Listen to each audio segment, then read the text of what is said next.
Hindutan na si mo siya, Brad. Oy, what a nice! Congrats niyo, Brad. Padayon sa pagkamaing tao. Alright, let's go!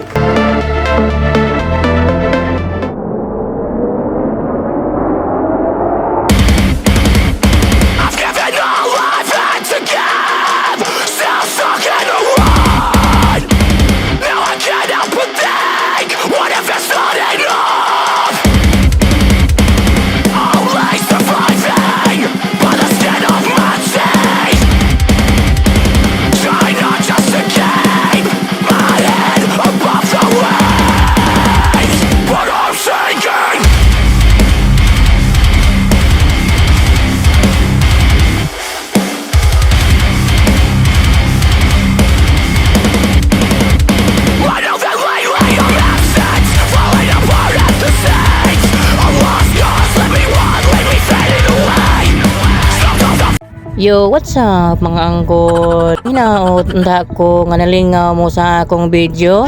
Ug padayo nami pamista nga to sa hubay. Kung hinaot sad ko nga wala masuko ni aning ako ang gibuhat. Kay bawo namong masakiton ako daan. Labi na ang driver nga hinay kaayo padagan. Ginahinay lang ta kay arli ta disgrasya kay bata pa nga tong mga asawa. Mga dumi og hubay kay mag-opening siya shop sa among suod nga higala. Saon maniro nga nagabihian man mi og maayo. Kay hinay intaon mo padagan ang akong driver. Tipo tanang mo diha kay hapit na mi maabot. Bana-bana na ako kumurag nalapas na mi sa kutkot. Aw pilaray pagbaking hinay-hinay lang aron di ta mo takingking. Kay pung pas akong driver o saray lubag. Unsa naman ni ron nga nalapas naman ta sa tong padulungan. Hinahinay lang kay basig adto ta mudagan sa laing kalibutan. Lubertik pa ang kanahan. Isti na giniron o kami madumbulan sa itom nga auto nga naa sa mong loyo. Pasensya lang in town mi kasi ako nakulbaan. Kaya nga mong driver kay nag-inom daan sa wala pa kunya to sa mua. Nakapanguros na lang ko daan kaniingon siya usara kalubag ang padong sa hubay. Amot ba aning tawhana kusog kaayo padagan pero dugay mi naabot sa among padulngan. Kalihog ang dama ang litson nga nag-ubo sa lamisa.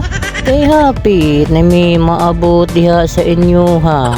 Kunya humano na nano ning istoryahan kay hapit na mahurot ang nobina. Ni gabi na lang wala lang yapon mi kaabot dito sa ilaha.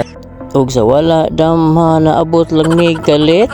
Sa sige nilingkod sa motor mura na kog makaigit. Kasi siya sa nangaon ako lang nang unang hungit. Pangitaan atong amigo kay maabot ra na pinakalit. Kanindot sayang shop kay dako nakaayo og bantang pa sa karsada. Congrats nimo Brad ug sa imong asawa. Ug salamat sa pagkaon ug sa inom kay nahubog ko aning tumunga. Bahalag pagkahubog lagi higda na tanduha sa karsada. Ambot ug naunsa ba nga gibidyohan man ta sa akong asawa. Yawa.